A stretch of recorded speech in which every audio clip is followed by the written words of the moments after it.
سلطان صلاح الدین ایوبی کے سنہری الفاظ: اگر مسلمان کا دشمن مسلمان نہ ہوتا تو آج دنیا فتح ہو چکی ہوتی۔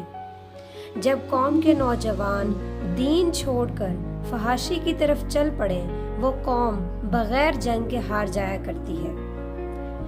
ایسا وقت بھی آئے گا جب فوج صرف عیاش سپاہیوں کا گروہ بنے گی اور ان کے کمانڈر دشمن کے ہاتھوں کھیلیں گے۔ یاد رکھو، حق لینے کے لیے طاقت نہیں، غیرت چاہیے۔ حکمران جب تاج و تخت کے پیچھے بھاگتے ہیں تو مذہب اور غیرت کو قربان کر دیتے ہیں۔ دنیا میں نہ مردوں اور بزدلوں نے کبھی کوئی انقلاب برپا نہیں کیا۔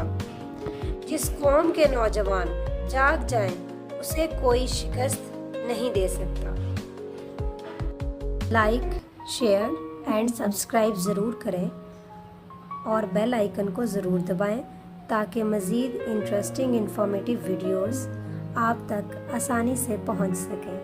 شکریہ۔